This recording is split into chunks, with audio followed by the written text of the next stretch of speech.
Thanks for tuning in to the Land and Home Show. Today we're talking about land values in the Bluegrass region.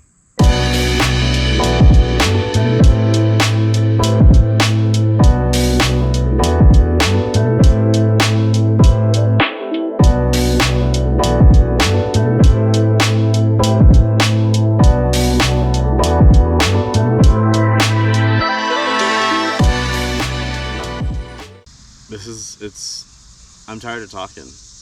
Been sitting here in the heat, getting eaten by bugs for quite some time, but here we go. So we're talking acreage between 50 and 100 acres. I thought I did 50 plus open-ended, but I guess I did not. This is 50 to 100. There are less sales overall in this acreage range. Less people look for this type of thing. Like, I explained a lot of this dynamic in the last video, but there's less data because there's less sales, because there's less demand for acreage this size. And you got to figure the average farm in Kentucky, working farm, is around 300 acres. So most people don't run around with a bunch of land, a bunch for Kentucky, unless they're wanting to work it. But your 50 to 100 acre folks are folks that are looking to do something recreationally, maybe farm in a hobby manner. Maybe they have a lot of horses or boarding operations. So there's still some of these horse people, but it's also a little bit of recreational people. But even with a lower price per acre compared to our other two market segments, it's still gonna cost you some money. So if we start talking lowest cost counties, you guessed it, Bath and Nicholas come in at number 1 and number 2, followed by Montgomery County. We've seen these counties over and over, and part of it is they're going east. Things are getting hillier, they're getting more mountainous, they're getting less populated. There's also no more big city that way. Your biggest city is going to be either Ashland or Pikeville, and I think Pikeville is larger. The point is, you start going west from Lexington and you start to get rural, but then you start creeping into the Louisville world again.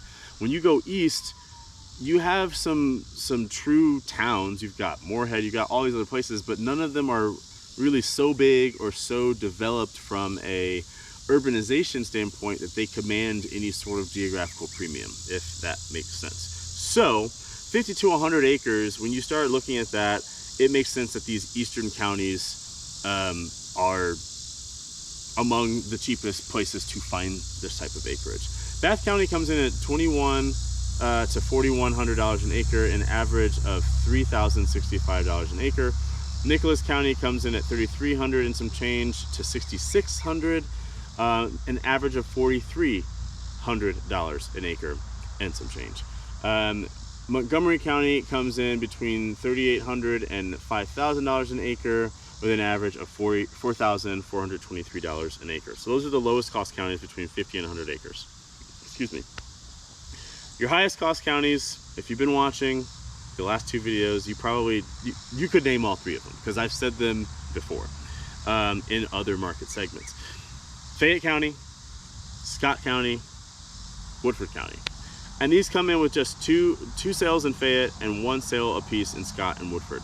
Land like this is hard to find in these counties because these are the oldest counties. These are the counties that are closest to all the horse stuff. These are where, you know, the horse establishment, if you will, they set their footprints over many decades. We've had a couple different waves of different countries that have come here to make their thoroughbred presence known, but acreage like this just doesn't come up very often in like the immediate Lexington area, that bullseye and that immediate ring around the bullseye, because everybody wants to be close to the horse stuff. So if you're wanting to be here, like the opportunity is pretty small for this group of like 6 or 7 counties in Lexington and the surrounding area, and there's a premium to do it. And most of it, even if it does exist, you're going to pay way more than what I'm about to tell you, because most of it has already been developed into some sort of horse farm or estate or something. But just for kicks and giggles, let's talk about the average in Fayette County. So these are the highest cost counties. On average, you're going to pay $20,000 an acre for 50 to 100 acres. Excuse me. And then just the one sale in Scott, that was $19,157 an acre, and in Woodford, $12,131 an acre. That's a very distant third. If you start talking about the largest amount of acreage you get per county, Scott comes in first. It must have been that one particular sale at 89 acres. Bourbon comes in second at 81.9 acres on average. Bath County comes in fourth at the largest amount of acres transacted between 50 and 100 acres at 78.8 acres. And then Jessamine County comes in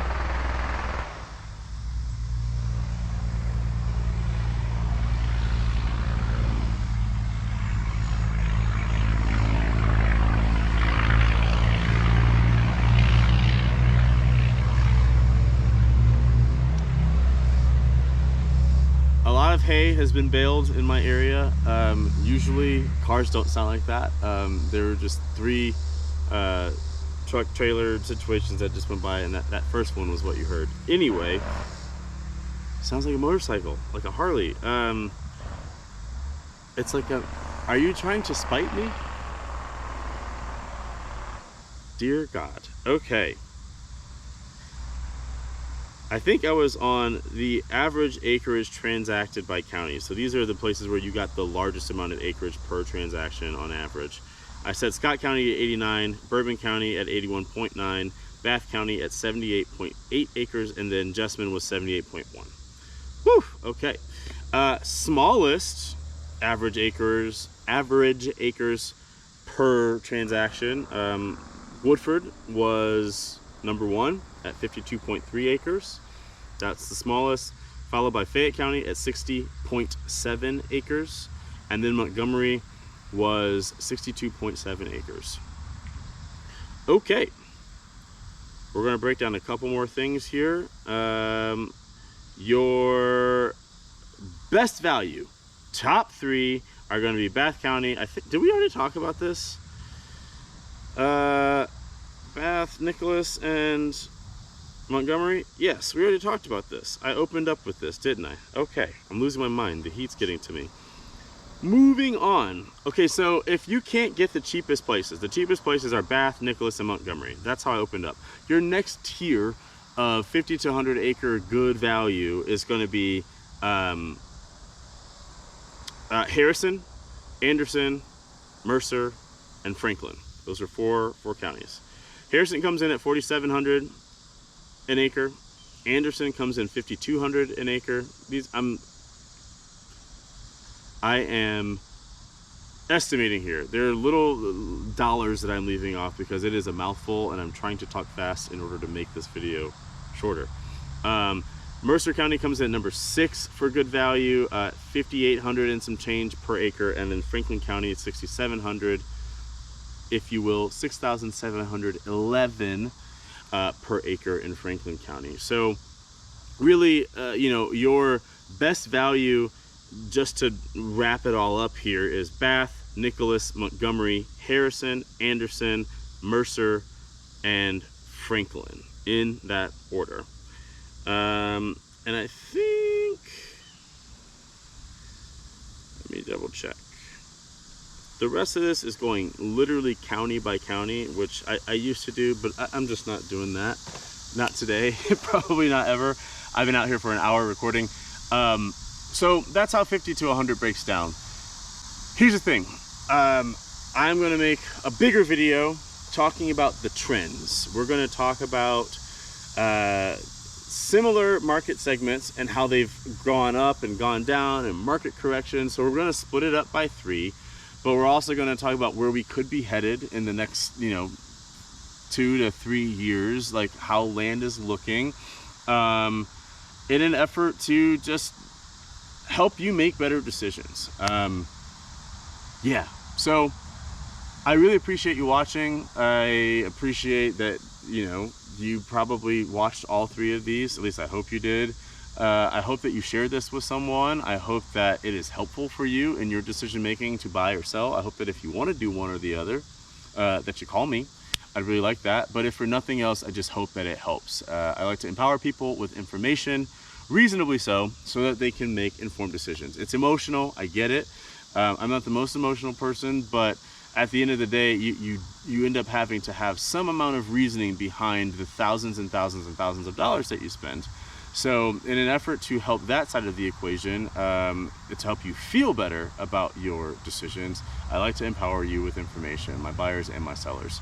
So that's all I got for you for now. This was the Bluegrass Land Report, 50 to 100 acres. We're gonna have the comprehensive Bluegrass Report. I need to know the Bluegrass Land Report. I like the Bluegrass Land Report for this. I think I need to do like the Bluegrass Land Study for the big 5-year one. I don't know. I gotta figure this out. But stay on the lookout for a 5-year study, and let me know if you've got questions. Give me a call if you want to buy or sell something, and we will see you later.